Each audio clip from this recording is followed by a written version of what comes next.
dust storm, man. Nobody calls Han Solo a bitch. Bring him on. I prefer a straight fight to all this sneaking around. I don't know where you get your delusions, laser brain. Oh, come on, bro. It's the wars. Little by little, it seems like we're picking up steam a little bit, and we get a couple of those it's about time moments. This is The Wars and More. I'm Joe, and of course with me is my good buddy Doug. Hey Doug, how you doing this week? Doing all right, Joe. How are you? I'm doing all right. Can't complain. Star Wars news is picking up. Right. Still light. Yeah, that's for sure. That is for sure. But little peeks into what's coming up, and just like these are the precursor moments to it's going to pick up. Right. When you get a date and a poster for a very, very anticipated project, you know a trailer's coming. Oh yeah. So that's going to be all the speculation, isn't it? Yeah, I mean, it's definitely going to be like, when is it? So what we're talking about, of course, is the Book of Boba Fett. There's a poster showing him in that throne that we got to see him in the end of season 2 of The Mandalorian. Right. And at the bottom of said poster is a date. So starting to stream, it's going to be streaming on December 29th. Just after Christmas. Yeah, and when they said, winter 2021, right, they meant like it's the last damn minute. Yeah, exactly. 2 days before the end of the year. Wow. Well, I mean, like this poster, what do you think? Like, well, trying to pull it back up here. Give me your thoughts here. I'm a little curious about, like, what do you think about, like, this added color, right? Like, Boba Fett's armor was always a little faded. Right. Like, a little dull. And this new paint job he got, it's nice and vibrant. Somehow there's missing paint all of a sudden. Well, I'm sure there's a story that goes along with that. Yeah, I'm sure. You know what I mean? I don't know. I love how we're just going to have all this damage to Boba Fett's armor that we're never going to get an explanation about. And then on top of that, we're going to repaint it, put some more damage on it, and never explain that shit. Well, hey, we got to keep the mystery of the man alive here, right? I guess. I will say it made the dent look a little funny. Yeah. Yeah, it's almost like it's supposed to be there. like he stamped like a flower in it or something. Nice. I don't know. I think the real vibrant colors is just a little weird. Yeah.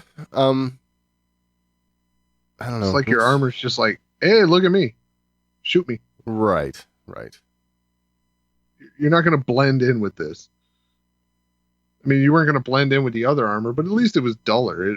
It's not as eye-catching. I mean, it's the same armor. Yeah. The other color scheme. I don't know. It's the one thing that did bug me a little bit about the armor before it, got painted in The Mandalorian was, just how chipped up it was, the paint and all that, because it was like extra. But, well, I mean, it did go through a Sarlacc. Yeah. Well, I'm sure, there's stomach acids and stuff that we're working on it. Yeah. But,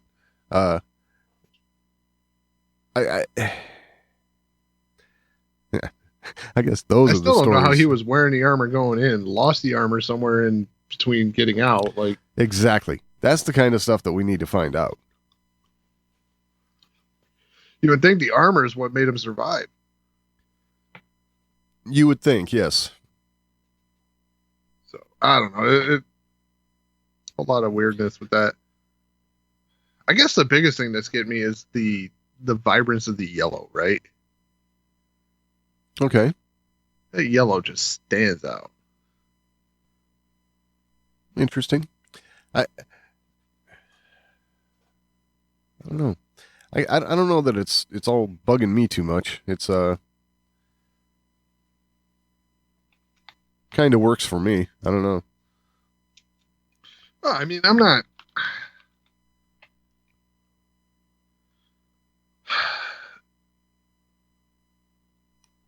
Once again, it's one of those moments where it's minor complaints, but since I'm complaining, it sounds like it's more than it is. Yeah. Another question I have, like, did he have his blaster back? I'm not sure. I was looking at this, wondering that myself. Because it looks like he has that EE4 blaster back. Like, right. And, I mean, when we saw him in The Mandalorian, he was starting off with like a gaffy stick and a, Tuscan rifle, Right. Like, I was trying to figure out, like, did he have that EE4 when he showed up and, with the armor on, all repainted?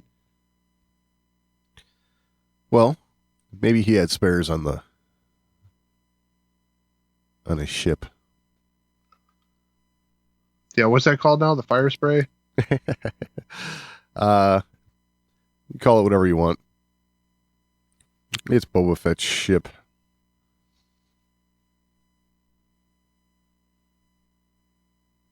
So yeah, I guess it makes sense that he would have had a stockpile on the ship. They had no parking tickets, apparently. No parking tickets? Yeah, I mean, Lando had a boot and Solo. That is true. I mean, yeah. Well, I'm assuming he just missed a couple payments. This dude, he left his ship parked for what? How many years are we looking at here? Yeah, quite a while, right? 10 years, something like that. Yeah. It's funny how no Jawas like scavenged it or anything. Well, I assumed it was in port, right? I don't think the Jawas scavenge stuff that's in port, right? See, I was assuming that it might have been parked over behind Jabba's palace. Well, you definitely ain't gonna screw with Jabba, right? Yeah, okay, makes sense. Even if you think even if you assume he's dead, right? It's like, well, he probably had friends, right? And he was a Hutt, and the Hutts, you cross one, you cross all of them. That is true. So, I think Jawas know their place when it comes to the Hutts. Right. So, yeah. But yeah, I mean, interesting, exciting. Got a date. Right. To see what they do here. Definitely. I wonder, like if it's going to continue on from like, oh, he took the throne, right? He's the kingpin now, right? Right.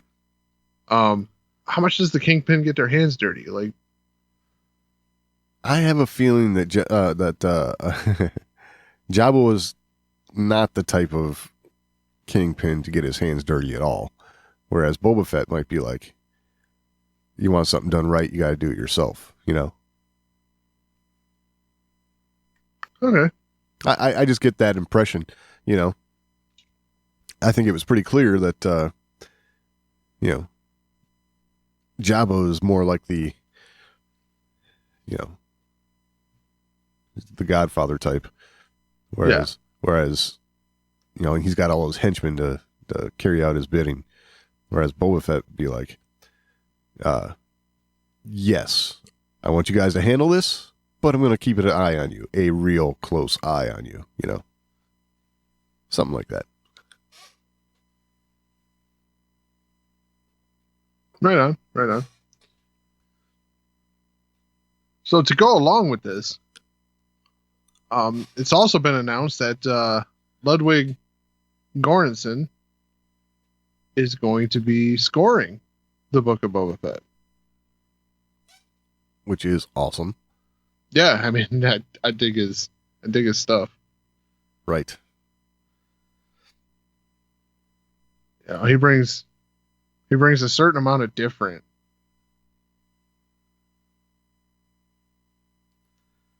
He uses a lot of unconventional instruments and things like that. Yeah, which I really like, because I do too.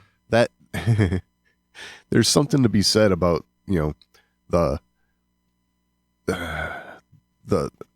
troubled musical genius of locking yourself in a room with all kinds of, you know, sequencers and you know, things like that, and just coming up with new sounds and putting it all together and making something innovative, you know?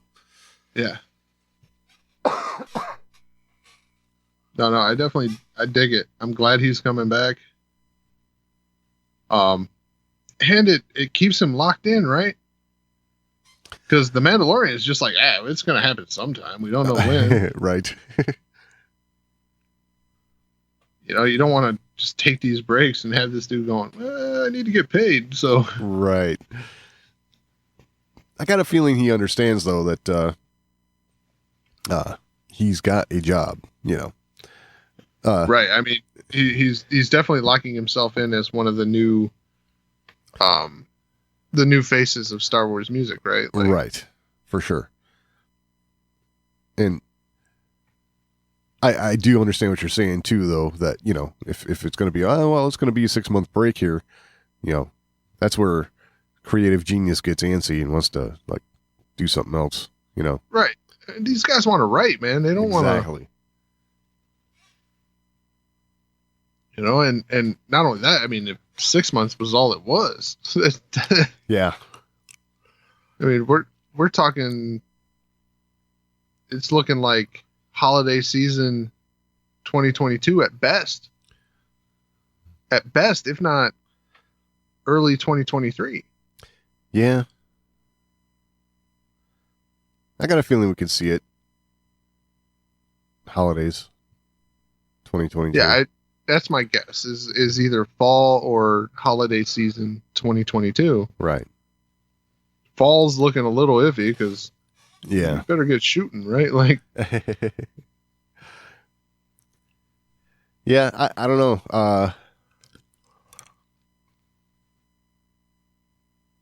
I'm not sure, like, as far as time frame goes, but you know, we do have other stuff coming up in the meantime, so right. That was going to be my next point. Is they do tend to space these projects out a little bit, right? Unless you're talking Solo, they tend to space things out, right? So you got Obi-Wan Kenobi and Andor, you know, coming right after the Book of Boba Fett. Yep. So, and you're anticipating these aren't going to be, this one stops, this one begins, this one stops, this one begins. Because if you try to fit the Mandalorian in there, that's the way it's going to have to be. Right. Finish one, start the next one. Finish one, start the next one. They're not going to do that. You're going to have a little bit of a break in between each. That's why I said I wouldn't be surprised to see, you know, early 2023. That way you have a couple months in between each project. Right. Now, the Obi-Wan Kenobi series is short. Correct. You know, it's not going to be very long. I'm assuming the Andor series is also relatively short. Yeah, I would think so. I would guess that that's going to be something like The Mandalorian, you know, figure 8 episodes, something like that. You think it'd be that long? I think it might. Because, I mean, what we're talking with Kenobi, it's going to be like 4 or 5, right? I think, is it that little? I thought it was 6 maybe, but Oh, maybe it was 6. I could be wrong. I'm not sure. I forget. But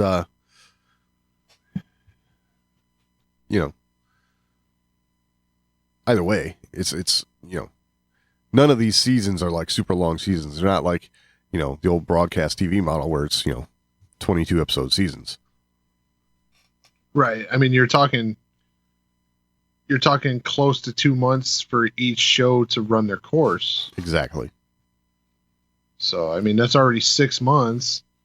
If you figure putting 2 months in between each of those, you're at a year, right? Like, yep, pretty much. Or, well, no, you're at 10 months. Yeah. So 10 months. Yeah. Just to do that. And bear in mind that Book of Boba Fett starts the 29th. So it's going into the new year right off the bat. So right. And I expect that to be around 8 episodes. Just like The Mandalorian. Exactly. So that is for sure 2 months. So yeah. Yeah. Well, see where to go with that. And the fact that Ludwig's scoring it, awesome. I can't can't think of anyone better. Yeah, I'm really looking forward to see who's going to be scoring Obi-Wan Kenobi and Andor. Oh yeah. I mean, Andor, I'm kind of expecting Giacchino to be back. That would be something.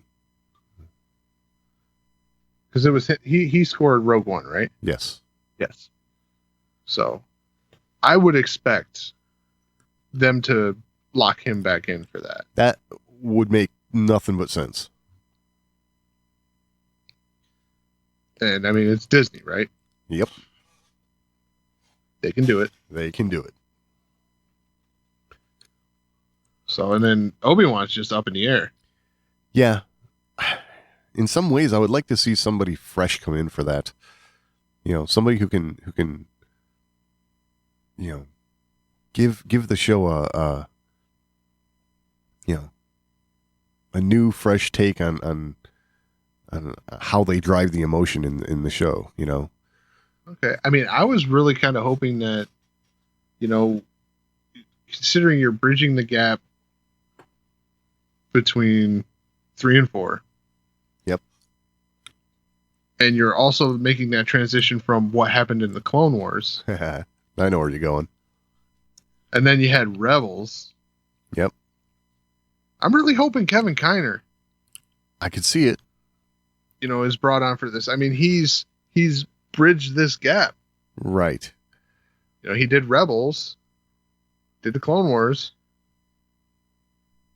I think Kevin Kiner is a perfect pick for Obi-Wan. He gets the era. What he does, but what I keep hearing from, Ewan McGregor and stuff is, this is a different type of Obi-Wan, right? This is an Obi-Wan that you haven't seen before kind of thing, blah, blah, blah, right?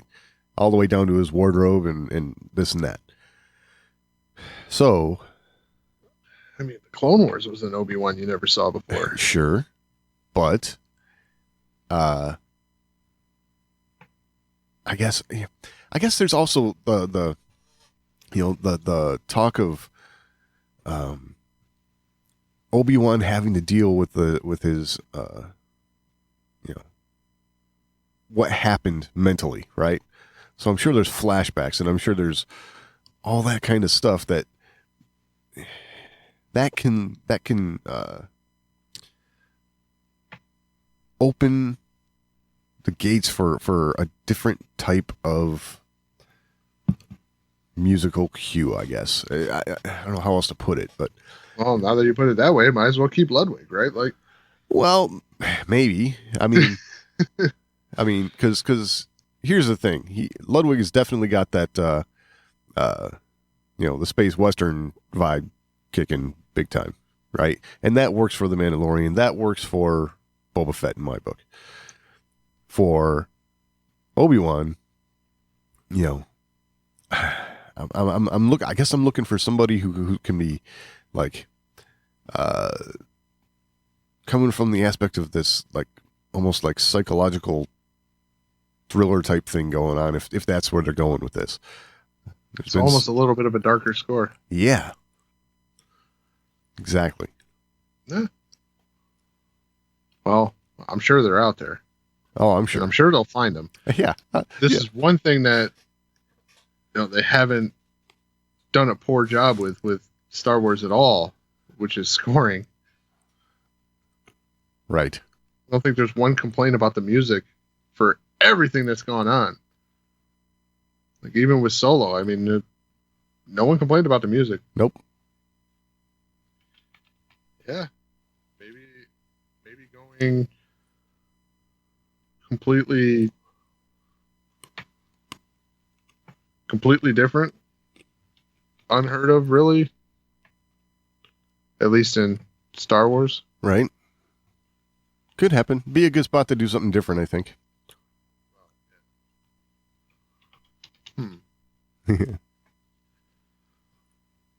All right. So another about time moment. What's that? George Lucas in action figure form. Yes. This is interesting. So the Black Series is doing a George Lucas in Stormtrooper, I think they called it Stormtrooper disguise. Yes, disguise. I like it. Yeah, so they're doing a George Lucas in Stormtrooper disguise action figure. Yeah. I gotta say, I'd almost like them to just do an outright George Lucas action figure. Yeah. One, because you put a George Lucas head on something doesn't make it look like George Lucas. Exactly. I will say this, the sculpt of the head and everything is pretty good. I mean, I don't disagree. I like it. I just think, you know, for all the effort you put into that, you're just gonna like repop some Stormtrooper and throw the head on there. It's like, come on. I mean, it's definitely just the standard Stormtrooper sculpt with George Lucas head on there. Exactly. Which just makes the figure look a little weird. Yeah. But at the same time, I'm probably still going to buy it. Oh yeah. I mean, they are putting it out. This, I gotta say, this may be a figure that I actually buy and don't open. oh really? I open all my figures. Right. Very few do I leave in the package, and a lot of that's just because like I ran out of shelf space, so I leave in the package and I put it in a box to put away. And someday I'll open it and put it on the shelf. Right. When I have more shelf space. But this one I'd probably buy and leave carded. Just because it's a George Lucas action figure printed on the old Kenner card. Right. That's what I did notice, is it had that classic look to the card. And I love the picture. It's just of stormtroopers. Yeah.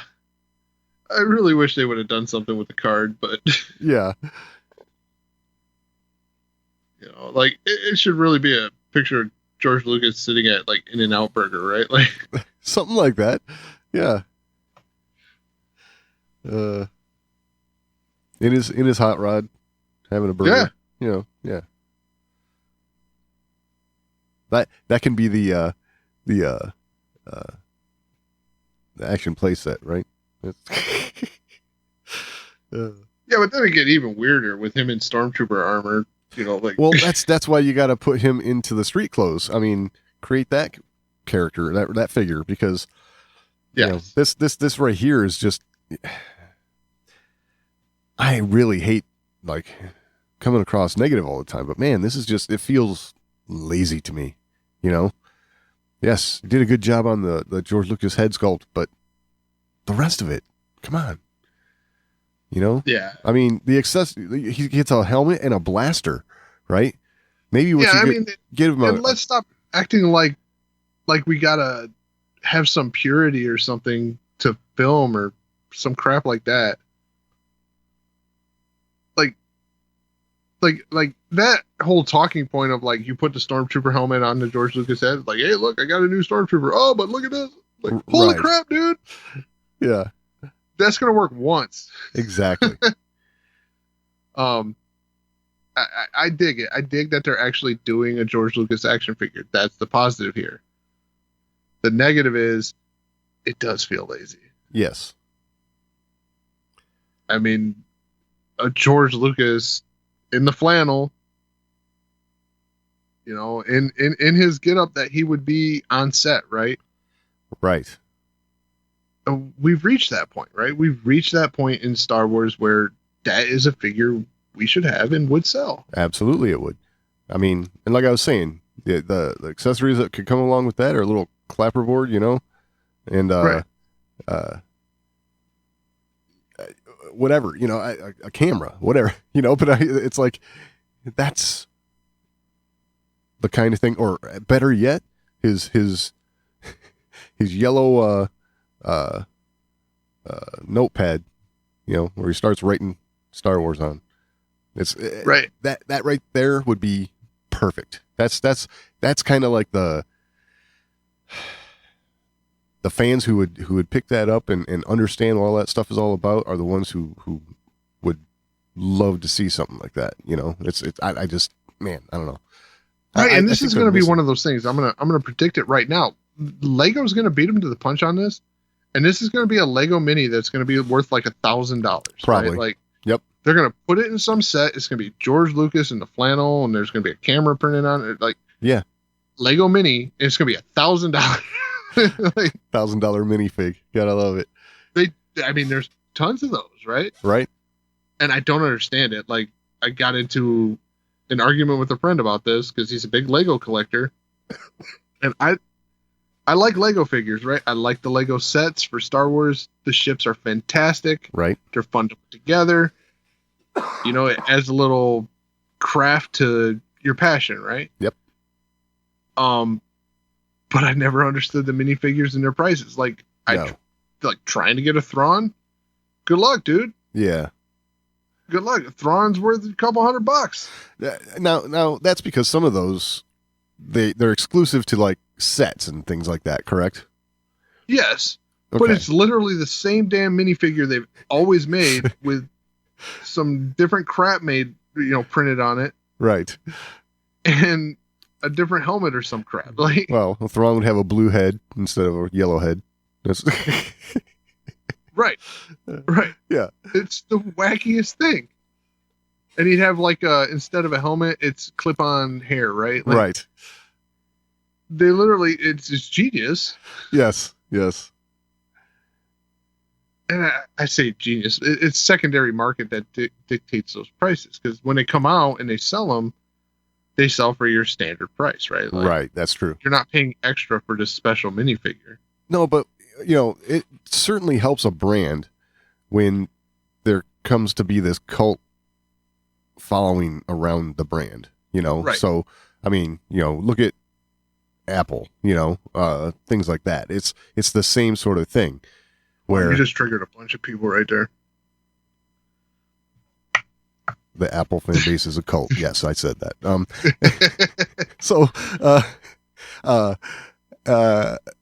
it's you know, it's going to help your initial primary market for the next time around when something comes out and it's an exclusive or whatever, and everyone looks at, well, when this other one came out last time, I couldn't get a hold of it and I had to pay $200 for it, right? So now I'm going to be all over getting it the first time around on the next thing comes out. So that's how I'm sure they're looking at it, you know? Well, I mean, that's how trading cards work, right? Exactly. like you can get people to pay, $40 for a box set of trading cards with the hope that they're going to get a card that on the secondary market's worth $250. Right. It's the secondary market does drive these things sometimes. Yep. And for some reason, Lego minifigures, man, I can't get can't wrap my head around it. It's literally like they've never molded a different one. Right. I'm sitting here thinking about what you said though. Is like somebody could probably put a George Lucas minifig together out of spare parts and probably sell it on the secondary market. Hell, nowadays they could 3D print it. And... Well, I will say this: when it comes to 3D printing, Lego holds onto their IP pretty tight. Oh yeah. That's for sure. Of course. Yes. Of course. I mean, Legos, they're one of the empires, man. Exactly. Like Apple. Like Apple, Google. Yes. Like you got the top four, right? You got Apple, Google, Disney, and Lego. Right. Yes. That's funny. I mean, I think Facebook's under Lego. Like, what's funny is you mention all those, and it's like, they all work together too. That's kind of funny. Yeah, I mean that's a coalition, right? Like, yeah, a coalition or a cartel. Yeah.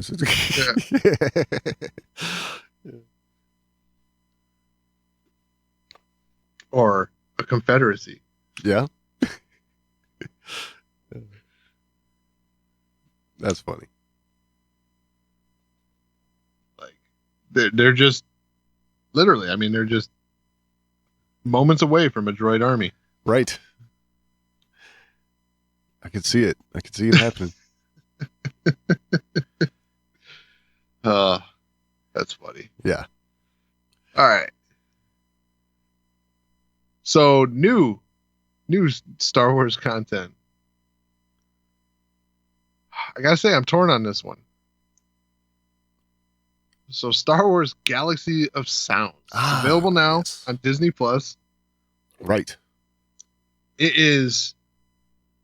I love the way they put it. Explores the ambience of a galaxy far, far away. Oh. Or ambience, not ambience. So, yeah, I wish I'd have read that before I watched it. So, I did watch the first episode. I mean, if you got the sound effects, so like blasters and stuff, like that's not ambient noise to me, right? Like, well, there's different episodes for different scenarios. Okay. What's starts off the first episode is a bunch of ships, right? So in fact, we start off with the Tantive 4 being followed by Star Destroyer, right? Mm-hmm. And it goes through a whole bunch of them, the Millennium Falcon and the submarine in episode 1. All kinds of ships, and it's all cool, right? You can kind of like, what's the best way to put it? You can focus on that part of the sound, mm-hmm. because these are all scenes from the movies with the music and the dialogue cut, and it's cool. But when I heard Galaxy of Sound, what I was thinking is we were going to get kind of like a documentary of here's how we made this sound effect, kind of thing, right? Which is far more interesting to me. Again, this I feel like this is something that they can do. What they have done here is something that they can do relatively easy. I mean, they've got all these scenes, multi-tracked out where they can just kind of like pull the dialogue, pull the music, and Well, I mean, especially remaster since it. like 90% of it is, the music's added later. Right. 90% of the dialogue's ADR, right? Like, Yeah, it's true. so, yeah, I mean, these things are all taped together. Yeah. You can play with it all you want. I feel like it's content For content's sake. without having to try real hard. You know what I'm saying? Okay. I'm not. Well, that bums me out a little bit. Yeah. Because I haven't gotten around to watching it yet. And I saw it, and I will be honest, I did think kind of the same lines you were like thinking, like you're going to get some of those little tie-ins, like, hey, we decided, like, hey, we bang these two things together, it's going to make this sound. Exactly. And, we just had to play with it a little bit and, slapping sheet metal with a, wood stick. Right. Yeah. And what's funny about that is, like, you think about the example of slapping sheet metal with a wood stick, like you had to figure out where on the length of sheet metal you had to hit it with that wood stick to get that sound. Right. Like, it's not even just like, oh, I had this idea. No, you had to play with it too. You had to, like, okay, the stick needs to be this diameter with like, I'm sure it gets that wild. It could. So there's 7 episodes, each around 8 minutes long. Yeah. And it's literally just scenes with the music and dialogue gone. Yeah, pretty much. From what I've seen, I've watched the first episode. I'll watch the rest, but I can't say I'm going to rush out and do it right away. Right. So I will say it was something that I was really looking forward to when I heard about it, and after seeing it, it's like, okay. Again, it's Star Wars. It's definitely going to be worth a watch, but I think it could have been done better. They probably would have been better served by doing scenes with everything cut out but the music. That would have made more sense to me. Like, you just have all the scenes, take out all the sound effects, the dialogue, the noise. It's just the scene and the music. Right. You get to hear the soundtrack quality music while looking at the scenes. Right. That would make total sense to me. Just did it backwards. Exactly. I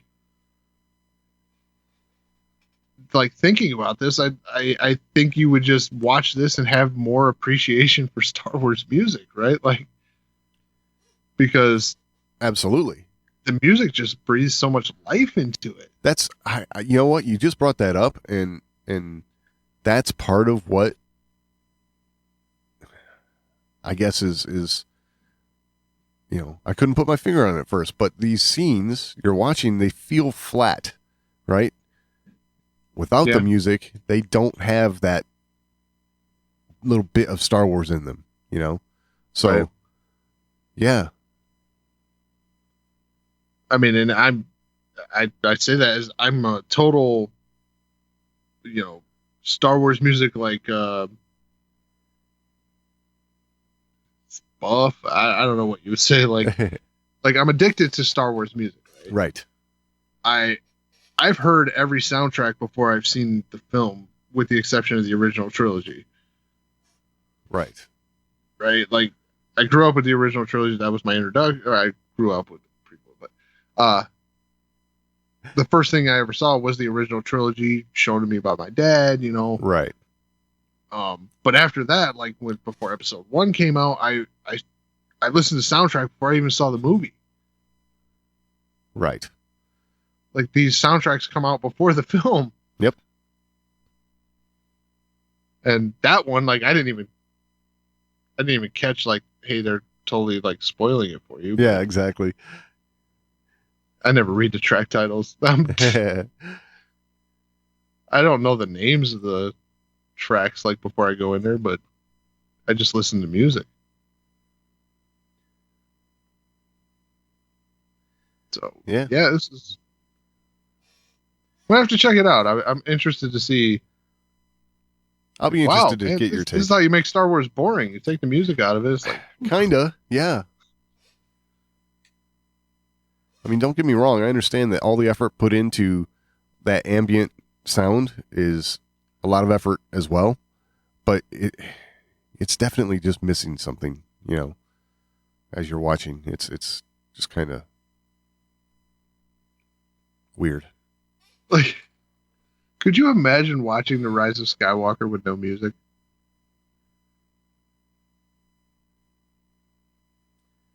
No, because that would man. Like, it's like, I don't even know if I should be excited right now or if I should be. Right. Everything's just happening so fast. It's just a jumble of.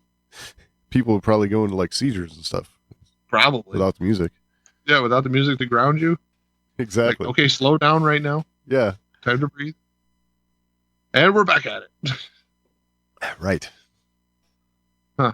Interesting. Yeah. Have something to add to the conversation? Or you just want to let us know how we're doing? Email us, show@thewarsandmore.com. That's the best place to get in on the action. But if social media is a little more to your liking, @TheWarsandMore on Twitter is always a good place to interact with us. And we're also on Facebook, facebook.com/TheWarsandMore. And of course, your portal to this and everything else, The Wars and More, is thewarsandmore.com. All right, so returning to one of the recurring sagas that we've been following, Scarlett Johansson. Ah, yes. Well, it's over. It's over? Scarlett Johansson and the Walt Disney Company have settled their lawsuits. Ah, okay. So, terms of the deal are not disclosed, of course. Of course. I mean, don't blame them, right? Would you really want all that being out there? Well, it's usually how these things go. Yeah, I mean, whenever you don't really want people to see what your price was, right? Like, yeah, and whenever there's a large check signed, NDAs are signed alongside it. That's, yeah, always the way it happens. So, yeah. So, made a deal. And it seems like no harm, no foul. Really? Yeah, so Scarlett Johansson says, "I'm happy to have resolved our differences with Disney. I'm incredibly proud of the work we've done together over the years and have greatly enjoyed my creative relationship with the team. I look forward to continuing our collaboration." So, wow. No bad blood there. Okay. So the chairman of the Disney Studios content, Alan Bergman, said he is pleased that we have been able to come to a mutual agreement. We appreciate her contributions to the Marvel Cinematic Universe and look forward to working together on a number of upcoming projects. No bad blood there. Nice. I mean, we'll see. Actions speak louder, right? Like, yeah, absolutely. We'll see what she shows up in the future, you know, to see if both sides are truly like over it. Yeah. I got a feeling that this is probably, it's simply one of those contractual things that was maybe not considered when the movie was released the way that it was, you know? Right. Or it was one of those things that they did knowing this was going to happen and were okay with that. Just weren't maybe planning on it being so public, you know? Right. So, because both options there are definitely within the realm of possibility. You know, this is one of those T's not crossed or an I not dotted that, you know, when they decided to release the film not exclusively in theaters,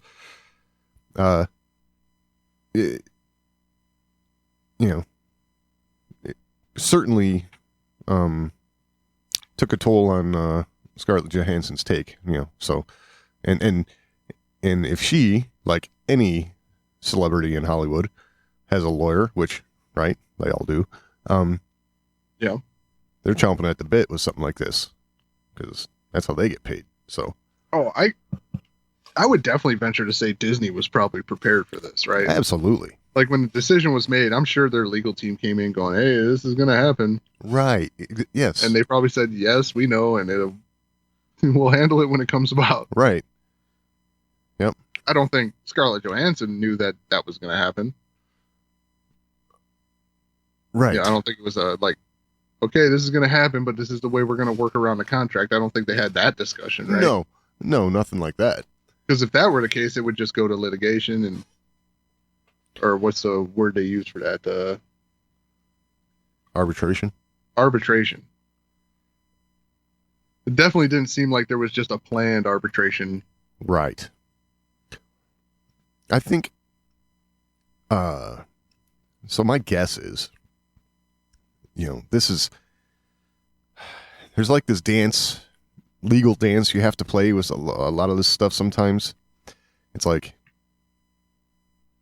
the company's going to make a move that they know they're going to come under lawsuit for, but they do it anyway because they know it's what's best for the company at the time or whatever. And they make their move, and then the other party has to come in and, file their suit, and, it's a dance back and forth. And then you come up with the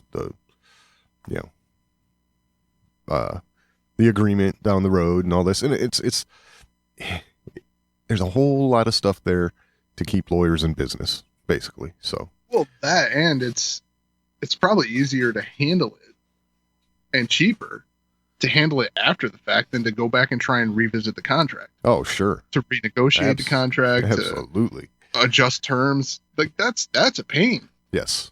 Once a contract's already signed, making changes is hard for both parties. It's time. It's money you're paying lawyers probably for. It's probably double the amount of time it would be just to have a case in the end. And exactly. It's cheaper to do a lawsuit. Yeah. And so in fact, they're probably actually shortchanging the lawyers on this whole deal. Hey, lawyers would have got more money if they would have tried to readjust the contract. That's how the games are played, though, right? Yep.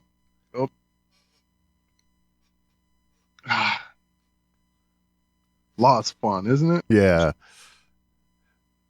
Well, but hey, it's cool. Yeah. That they were able to finish it without it getting too nasty. I'll be interested to see what upcoming projects that she's involved with, because that'll be fun to check out. Yeah. Any guesses on how many of those might be Black Widow? No. Yeah. I'm not guessing. We'll just wait and see. All right. Social media, right? Oh, almost as fun as legal stuff. Yeah. Yeah. So sometimes social media can have positive impacts on, what studios do, right? Yeah. Sometimes it may have negative effects. Yeah, we've seen that. Yep. Loosely Lawless. When Gina Carano was dismissed from all future Mandalorian stuff, right? Right. There was a movement to try and have her recast with Lucy Lawless. So to have Lucy Lawless step in and take over Cara Dune. Wow. I had not heard this before. Yeah, I know. This was news to me. I didn't realize this was actually a thing. Yeah. So this must have been the portion of Twitter that I'm not involved with. I don't know. It didn't show up on my timeline. I can tell you that. Right. So I'm kind of shocked to see this. I mean, apparently there was like a petition and everything. Like, Oh, wow. news to me. Feels like something we would have talked about. Yeah, it does, actually. I mean, Lucy Lawless is not a, little name, right? Like, Oh, no. Everyone knows who you're talking about, for sure. so she speculated. Apparently, she was in discussions about having a role in another Star Wars related project, not The Mandalorian. Oh, okay. Okay. But she's speculating that this movement may have actually hurt her in getting that role. Ah. So she said, yeah, to be honest with you, I was already in discussions about something on it. It wasn't The Mandalorian, something different, Star Wars related. Okay. Okay. And she said it might have hurt me in some way because they couldn't hire me because it would seem like to be pandering to. And she said, I'm just guessing here. I don't know anything, but in some ways it can be unhelpful because if they pander to this fan group, then how are you going to pander to every other fan group? Right. Interesting. It kind of it makes so much sense to me. If she's actually up for a role of some sort, non-Mandalorian, but in Star Wars, and we all know that once you play a character in Star Wars, you are that character in Star Wars forever, right? So it's like she couldn't do both, for sure. And if the fan base was loud enough to get the attention of those casting, to be like, hey, we want her in this role. It's like, oh, I guess, well, man, we probably shouldn't put her in this role then. I could see how that would work, that way. Yeah. She had one other comment that I thought that was interesting, right? Like she says, I haven't thought about that since, so it hasn't given me any pain. But that was my thought at the time. Like, oh, this makes me look like a political appointment and not an actress. Ah, I like that. And she has a point, right? Absolutely. Like when there's a movement to dismiss someone because of, political thoughts, affiliations, whatever. Right. Yep. And then you counter that removal with an appointment. Yeah, it sounds like you're voting here, right? It sounds like an election. Almost, yeah. Like, we didn't like the incumbent, so we want to elect a new candidate. Right. So, yeah, I can see where that would be damaging to your chances, even if you're working on something else. Because at first I was like, well, why would this fan casting affect your other role? Because it's not pandering if they cast you to something else and just leave Cara Dune out of it, right? Right. Like, to me, that doesn't seem like it should affect you. But when you phrase it like this, it's like, ooh. Yeah. Yeah, I guess that does kind of seem that way, doesn't it? Because they're like, well, we don't want this person because they feel this way, but we want this person because it seems they kind of line up with us a little bit. Right. And at that point, what are you basing your decisions, your casting decisions on? On their acting ability or on other things? Yeah. Yeah, that's definitely, that's the one thing that I have never been able to understand is, if you have good actors playing roles, I think that's good for a franchise. Right. Done. I mean, anything beyond that, who cares? I don't care. And I think personally, you brought up social media to begin with this story on. Social media needs to shut up and let Disney Lucasfilm do their job and make us some good Star Wars and check it out. And if you don't like it, don't buy it. Right. It's that simple. Yeah, I mean, this whole, like, movement to, like, if someone doesn't agree with everything I agree with, we got to like get them out. I just Right. don't like it. Don't like it at all because I don't like it. I mean, I understand that, at the same time when the Gina Carano thing was going down, we were like, look, she just needs to stop, right? Like, sure. I mean, like we don't agree with her being removed because she voiced her opinion about something. But when you go and turn it up to 11 and then attack back, now you're drawing more attention to something that maybe didn't need to have that much attention on it. right. So if your actions on social media continue to be, what could be viewed as you're representing the company. Yep. Once you put that in your, in your profile or whatever, that you're this, and this, or, they punch your name in and the first thing that pops up is Disney, they're not going to want to be associated with all that. Right. That's just that, right? Like, you got to be smart on it. I could lose my job for what I do on social media, and I'm not famous. Right. Exactly. But at the same time, this brings into question, we've seen this whole movement of trying to fan cast all the time, right? Oh, yeah. It's always been a thing, like even back to the forum days, right? Before social media. Oh, yeah. It's always been a thing. Like, I could see this person playing this role, or I could see this person playing that role. Yep. But now it gets like trending, right? And it gets this, and it makes it onto your mainstream news. It does. Yes. When something trends on Twitter or Facebook or whatever, it makes it onto the news, right? It gets national attention. We've seen that with the Rosario Dawson. We've seen that with Sebastian Stan. Yep. This fan casting movement, it's got legs to it. Absolutely. After Rosario Dawson, do you feel like they kind of said, look, we don't want to let the fans decide so often. We don't want them to think that, hey, every time you do this, they're going to get the role. Like, we got people we pay for recruiting, right? Yeah, you would think I don't know. And I guess the other thing is if you are casting for Star Wars and you're in that milieu at all, how do you not pay attention to all that? Right. And it's going to affect your decision. Exactly. It's going to.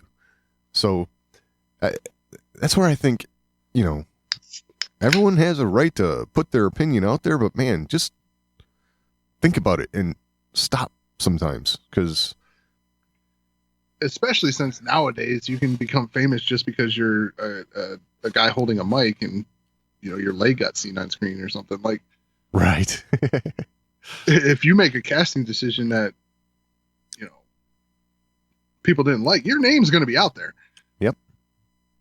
So yeah, it's going to affect you, because when you're seeing this trending on social media, things like that, you're going to be like, oh, if I make the wrong choice, I mean, they're going to publicly, right. The word publicly shame me, right? Like, yes. Yeah. Then what's that do for, like, and since I looked at that and, what's that going to be for prospective employers for me in the future if I get shamed on social media because I made a bad choice? Like, that's going to be a mark now, because I'm sure these studios are looking at that, right? But then you got to consider why was it a quote unquote bad choice? I mean, and because I'm of the opinion that, do you think merits matter on social media? Well, see, this is what I'm getting at, right? For anybody who watched season 1 and 2 of The Mandalorian and, is looking at who the casting director was and said, I like that Cara Dune character, did a fine job, right? Which my personal opinion is that's true. So the job that she was paid to do and was hired to do, the person who hired, all that seemed to happen just fine. It was basically her quote unquote mouth after, off work hours, we'll say, put it that way, that got her into trouble. So it's, but to do the job, I mean, she still seems like somebody who could be hired, in my opinion, and have a little clause written in the contract that says, while you're working for us, no social media. And she can either agree to that or not, something like that. Right. So I think we might start seeing things like that from studios to try and nip all this kind of stuff in the bud. Yeah, and I guess we'll see as time goes on too. Like, what's the long-term effects of these social media movements, right? Right. How long does this follow someone? Because really, I mean, a lot of times these, like for Lucy Lawless, this was beyond her control, right? She had no way of influencing this one way or the other. Right. It was different in the Gina Carano situation. She had a way of influencing that one way or the other. Yes. She chose to go a certain way. And ultimately, it did cost her her job. Like I said, whether you agree with that costing her her job or not, that's what did it. Right. She had a conscious choice. She could have done thing A. She chose to do thing B. Thing B got her where she is. So, yep. The merits of it, that's neither here nor there. There was an exit clause for her, right? It took a lot of time. Yeah. Which I say is the only saving grace in that whole discussion is it took time. And there was a way out. So, I mean, because personally, if it was me, I'd have just shut up, right? Like, yeah, exactly.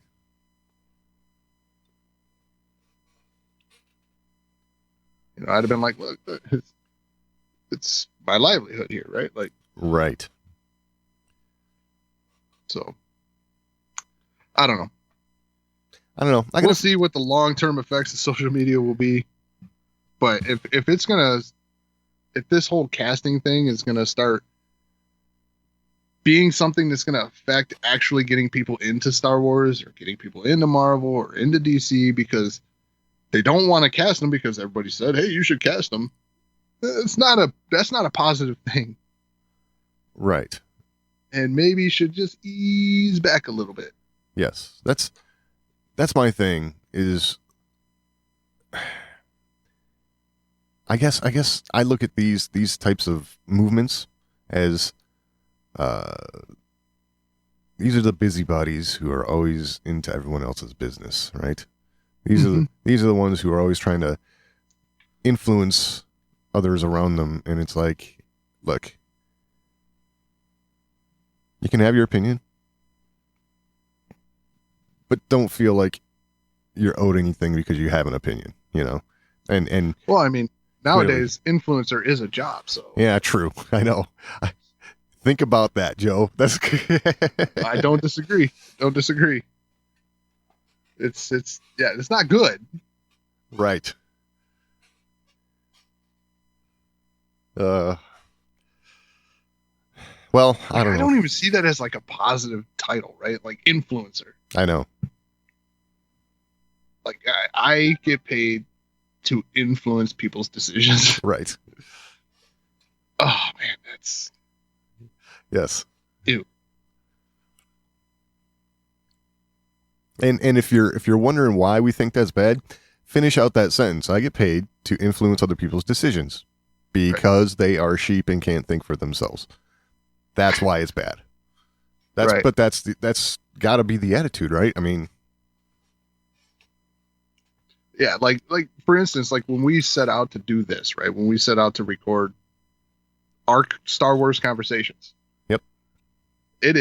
These are our thoughts, not yours. Exactly. Our thoughts are not meant to influence your thoughts. Right. I mean, if there was any influence at all that we want to have while discussing Star Wars, our influence would be just we want to spark conversation. Yes. We want to get you thinking about these things and hear your thoughts. Yes. You know, like things like that. That's the farthest I would ever want to go with influence. Right. I don't ever want to be the guy that makes you like or dislike a movie, like or dislike casting. That's not what I'm in for, right? I just want to talk Star Wars. Absolutely. And share it. Yep. That's what it's all about.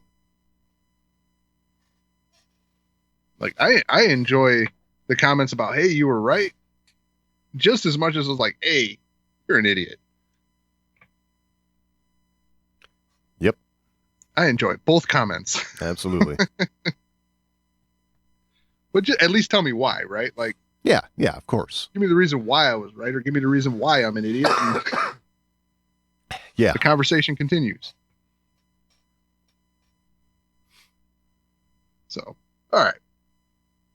Enough about social media. Yeah.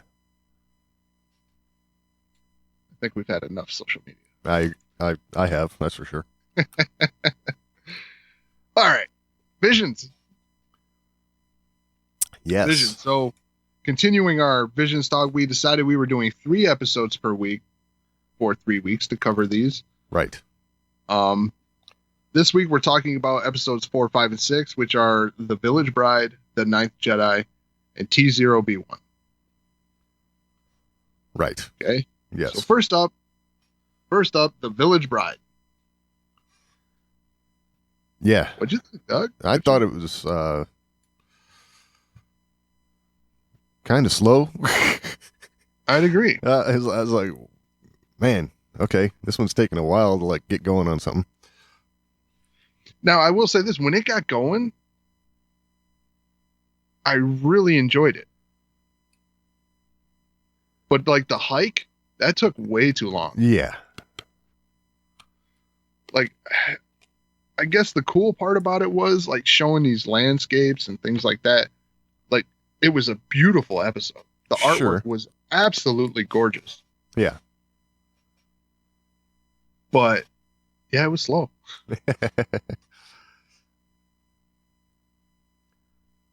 Yeah. But yeah, when it got into the nitty gritty of the episode, what did you think of that? Like,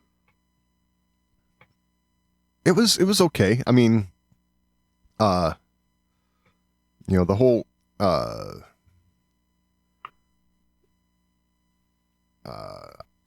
altercation there around the ship and all that, that was all good stuff. I guess I was just kind of a little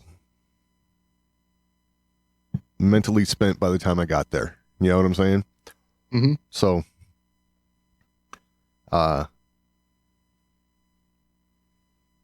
yeah, that's pretty much where I was at. I don't know. What about you? I mean, I feel the same way. I don't feel like I was mentally spent by the time I got there because I really did enjoy the visuals. Right. It was a gorgeous episode. The artwork was some of the best that we've seen so far. Okay. But yeah, I mean, all in all, I thought it was a good episode. It was slow. I agree with that assessment. But I thought the payoff was all right. And like I said, it was beautiful. It was a beautiful episode. Right on. Story-wise, I mean, I had to watch it again to kind of grasp it a little. It didn't really, I didn't really understand, who 2 of the characters were. I mean, I'm still fuzzy on that. Right. One thing I'm having a hard time placing with all of these episodes is, where are we? What time period are we in? Are we just after the fall of the Empire? Are we after the fall of the First Order? Where are we? Right. That's tough. I mean, that is tough. And that's something that I thought would be a little more defined in this. but it's not. It's left very loose, very, very loose. Right. That's really my only complaint so far in this series, other than, some of it's a little goofy for my taste, but I'm not an anime fan coming in necessarily. Like, I liked some anime, like I watched Dragon Ball Z, I watched Robotech, right? Right. But that's about it. Yeah. So I'm not an anime critic. I don't know enough. Yeah. Me neither. I'm with you. I mean, some of this stuff has got me interested in some of these anime studios. Okay. Because I'm like, man, I like the look of this, or, I like the way they animate fights. Right. Things like that. So it's got me interested in looking into some other stuff, which I guess is probably really the goal here. That is true. So, all right. The Ninth Jedi, episode 5. Yeah. Now, this is one that's being touted around as a lot of people's favorite. Really? Yes. Wow. Okay. And I'll say, I think this one's tied for me of my favorite episodes so far. Okay. This one and the first episode, The Duel. Those are my top 2 right now. Interesting. Oh, you say interesting like you disagree. Well, I don't know that I disagree, but it's so the thing that is getting to me a little bit on these things is it's it's Star Wars, but not Star Wars. Okay. So there's things that kind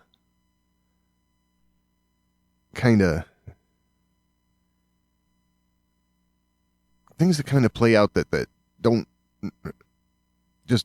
don't make sense in my brain as it pertains to Star Wars, right? We're building lightsabers, and as somebody wields one, it's got like no color to it. Like, I don't know. It's like, I don't know. This just doesn't make sense to me. With what we know about lightsabers and this whole notion of you have a sabersmith building lightsabers, and you have quote unquote Jedi and Sith who have completely lost the knowledge of how to do so. It just, I don't know. I've having a hard time connecting all that. You know what I'm saying? What were your thoughts on that? Well, when I came into this, watching this stuff, I took like what we know of Star Wars and really suspended it, right? Like I knew coming in this was not going to be canon. This was not, they were going to really take liberties, right? Right. So I didn't really let that bother me. I did think the sabersmith thing was a little weird. Like, no one knows how to, like, that's the first thing, right? They build their own lightsaber. Absolutely. As a Padawan, you build your own lightsaber. It's one of your trials. Yep. So here you are fully grown. You don't know how to build a lightsaber? Exactly. I mean, if you're Sith, did you start Sith? Right. And maybe that's not a trial for a Sith. I don't know. But you almost get the impression that these individuals have faced down Jedi in the past. I mean, did you do it without a lightsaber? Exactly. How would you even know what you are, at that point? I mean, I think the main thing was here is it was important for the story. You had Sith pretending to be Jedi, And this sabersmith made sabers with kyber crystals that changed to show your allegiance. Right. So it was a story point, right? That's the whole reason for it. Yeah. It's interesting premise. Could have done without the whole, like, yeah, we can't find them anywhere else. Right. Would have been better maybe if they were just looking to get one of these bitchin' custom lightsabers that this guy makes. Exactly. So, yeah. But I thought the fight sequences were really entertaining. Oh yeah. Always find it interesting when they find new ways to defeat someone. Yeah. Yeah. What did that dude land on that like fried him? I'm not even sure. I don't even know. All of that kind of stuff. I have to imagine that these are all little nods to like their take on a piece of Star Wars we've seen before. So right. I imagine that was like Palpatine going down the shaft, but different, right? This is what happened at the bottom, yeah, right? Like, kind of, yeah, exactly. So I don't know. I all that kind of stuff is cool, yet crazy. I don't know. Different. Well, I expected this whole venture to be crazy. Right. I mean, because my experience with anime, both stuff I watched and things that I've just caught along the way, is over the top is the way they like to go. Yeah, of course. And that's fine because it's make believe, right? It's fantasy. Use your imagination. They definitely have a lot of imagination. Yeah, absolutely. I mean, I never would have thought of a lightsaber that you could change the length of with the Force. Right. Changing the length's not so out of the realm of possibility. That's been explained before, right? You could adjust the length. Right. Of the blade. And this is why you could make a blade as a child and still wield the same blade as an adult because you can adjust it. Right. As a child, your blade's going to be shorter because, look, you don't want to cut your arm off, right? You don't want to cut your leg off. Exactly. So, yeah, but that was interesting though. I was like, man, it's like a 16-foot lightsaber right there. Right. Yeah, that's kind of crazy. No color. Like I thought that was interesting too. Like she had no allegiance to the Force. Like, right. That was a little different. You almost get this idea that your entry into the Force is you're kind of by default aligned with the light side, right? Yeah. And then choose whether to venture to the dark. This idea that you start in the middle and you tip the scales one way or the other, that was interesting too. Yeah, it's different.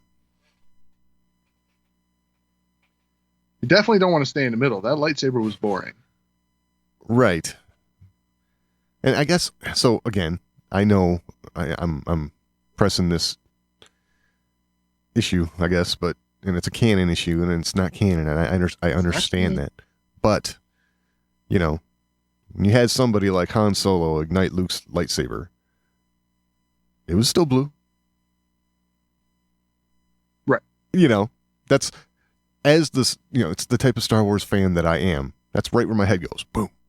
So, it's not really a fault of the show. It's a fault of me watching the show, So it's not that the show's flawed. It's that the person watching the show has flawed thinking about the show. So, I get that. Right. I mean, the only inclination that we've had that lightsabers change colors along the way was when you change allegiance, go to the dark side, right? Right. That whole allegiance is what made your saber turn red. Right. But I'm pretty sure in the Clone Wars, when they were showing the Padawans getting their crystals, it seemed like the crystal was the color of their blade. I could be wrong, Yeah. but I thought like any green blades had a green hue, any blue blades had a blue hue. Yeah, I don't remember. You know. I could be remembering wrong. I mean, it's been a while since I've watched that episode. Sure. But it seemed like, you know, the crystals kind of leaned a certain way, and it was the color of crystal that called to you. Right. That's the thing. That's what I was going to just point out, is that it's the crystal that called to you, which is also another bit of this whole thing that just doesn't make sense. You know, how can the crystal call to you, you know, if you didn't make the blade? So. Right. Yeah. I mean, there's definitely a lot of liberties being taken, but sure. And I think that's something you have to suspend when going in to watch this show, because if you're going to go in here expecting to see, you know, Star Wars in its purest form, you're not going to see that. Right. You're not going to be happy. Yeah. But I think we're supposed to be here to appreciate the art. Yeah. And the creativity. And expect liberties to be taken that you're probably not going to be. You're going to be like, oh, that's kind of dumb. Right. But this is not something that's affecting the future. No, it's not. That's for sure. No. And I kind of like the exercise, right? Like to go in, watch something that has the Star Wars title on it. No, it's not going to affect the canon at all. This is not, you know, part of the story. This is just a creative take on it. I kind of like the exercise, right? Like, right. Don't take it too seriously. I mean, sometimes there's stuff that we take seriously that we shouldn't, right? Yeah. Yeah. This exercise, like, it might be a good thing to have exercises like this so we don't go after, you know, someone's hair color too much or something. Yeah. Yeah. Exactly. You know, like, don't take this all too seriously. It's a story, right? We love it.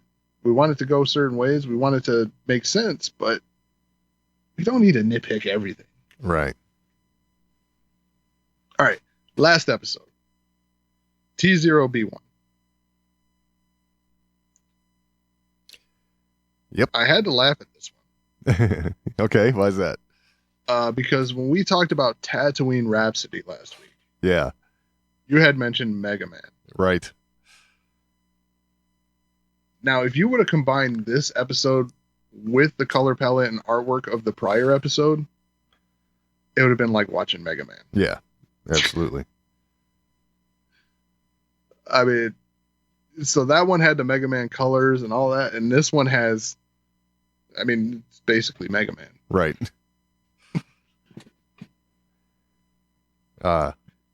Yeah. And Geppetto. Geppetto. Right. Yes. So, yeah, I don't know. So did he have no arms? Well, I know one of them got cut off. Geppetto's? Oh, Geppetto. No, I don't recall Geppetto. The TOB1 droid, yeah, his got cut off though. You know what's funny is I so jumped to the Mega Man thing that I completely missed the Pinocchio. Oh, really? That's funny. Yeah, I don't know. It was cool. I gotta say, this artwork spaced me out a little bit. It had this like fuzz to it. You know what I'm saying? It's a little weird. The color palette was weird for me too. Yeah. Yeah, this one was definitely not my favorite. Like, right.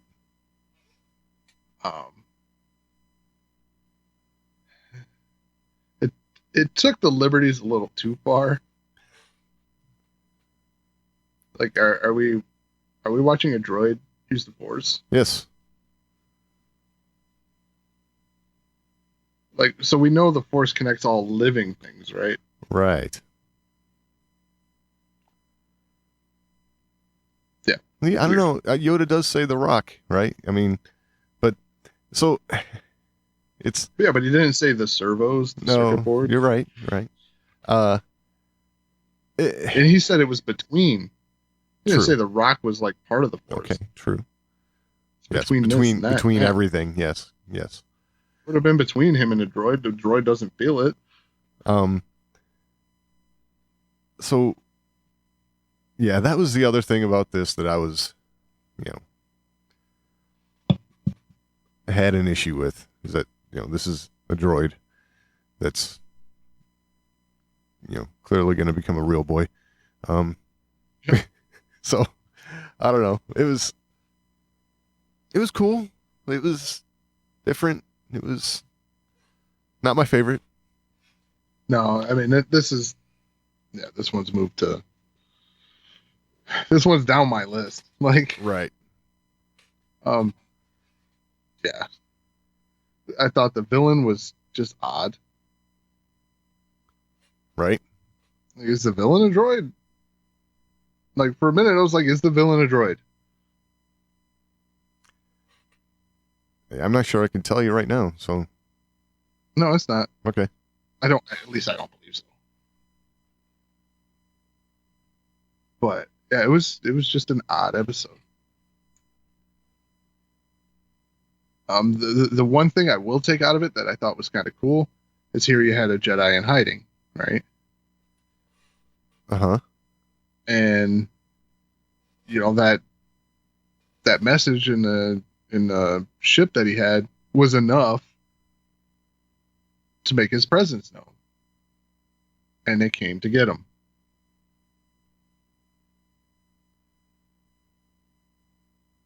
Yep. So that was interesting. That is interesting. Yeah, other than that, I was like, eh. Yep. Not one of the ones I think I'll revisit. Right. And I'd say this is probably the first one where I was like, yeah, I probably won't come back to this one. Right. It just was a little. I could see kids digging this one a little more because it was very wacky sound effects and Right. wacky artwork. Yeah, something you could see in a kid's show, right? Yeah, for sure. But for me, yeah, I don't think I'll be back. Agreed. Well, all right. If you have anything to add, you can always email us, show@thewarsandmore.com. It's the best way to get a hold of us. We're also begrudgingly on social media. We're at The Wars and More on Twitter, facebook.com/thewarsandmore. You can find all that and all the ways to find the show over at thewarsandmore.com. Any final thoughts this week, Doug? No, I think that about covers it. All right. We will talk next week.